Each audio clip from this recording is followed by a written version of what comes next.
నకిలీ మద్యం తయారీని ఒక కుటీర పరిశ్రమగా మార్చి రాష్ట్రమంతా సరఫరా చేస్తున్న కూటమి ప్రభుత్వ మద్యం విధానాలకు వ్యతిరేకంగా ఇవాళ రాష్ట్ర వ్యాప్తంగా నిరసన కార్యక్రమాలు నిర్వహించనున్నట్టు వైసీపీ ప్రకటించింది. ఈ మేరకు విడుదల చేసిన ప్రకటనలో నిరసనలలో భాగంగా స్థానిక ఎక్సైజ్ శాఖ అధికారులు వినతి పత్రాలు ఇవ్వనున్నట్లు తెలిపింది. నకిలీ మద్యం గుట్టు పూర్తిగా తేల్చేందుకు వెంటనే రాష్ట్ర వ్యాప్తంగా వైన్ షాపులు, పర్మిట్ రూమ్లు, బార్లలో ఎక్సైజ్ శాఖ అధికారులు తనిఖీలు చేయాలని సూచించింది. బాధ్యులు ఎంత పెద్దవారైనా అరెస్టు చేయాలని డిమాండ్ చేసింది. నకిలీ మద్యంపై తక్షణమే సిబిఐ దర్యాప్తునకు ఆదేశించాలని కోరింది.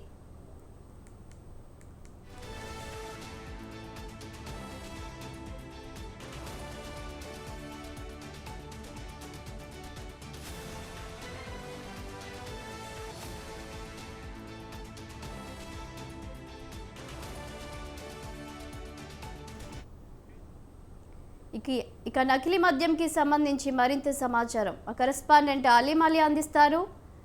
అలీ,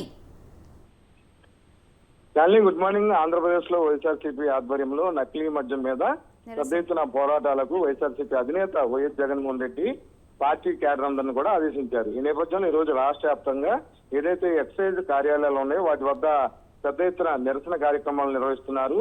ఏకంగా టీడీపీకి సంబంధించిన నేతలు, నాయకులు కొంతమంది నకిలీ మద్యాన్ని తయారు చేస్తూ వందలాది కోట్ల రూపాయల లాభం పొందడంతో పాటు చాలా మంది ప్రాణాలు గాల్లో కలిసే విధంగా కూడా నకిలీ మద్యాన్ని విక్రయిస్తున్నారని చెప్పి కూడాను వైసీపీ అధినేత వైఎస్ జగన్మోహన్ రెడ్డి ఆరోపించారు. ఈ నేపథ్యంలో రాష్ట్ర వ్యాప్తంగా వైఎస్ఆర్సీపీ ఆధ్వర్యంలో ఈ రోజు నిరసన కార్యక్రమాలు నిర్వహిస్తున్నారు. ఎక్సైజ్ కార్యాలయాల వద్ద, ఎక్సైజ్ పోలీస్ స్టేషన్లు, అలాగే ఎక్సైజ్ ముఖ్యమైన ఉన్నతాధికారులు ఉండే ప్రాంతాల్లో కూడాను వైఎస్ఆర్సీపీ ఆధ్వర్యంలో నిరసన కార్యక్రమాలు నిర్వహిస్తున్నారు. అయితే నిన్న ముఖ్యమంత్రి చంద్రబాబు నాయుడు మీడియా సమావేశాన్ని నిర్వహించారు.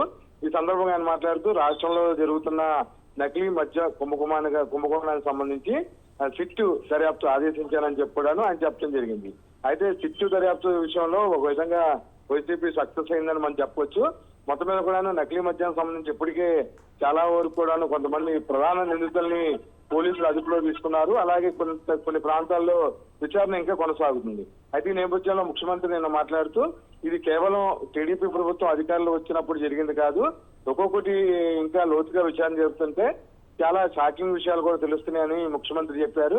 ఈ నేపథ్యంలో సిట్టు దర్యాప్తుకి ఆదేశించినట్టు కూడా ఆయన చెప్పడం జరిగింది.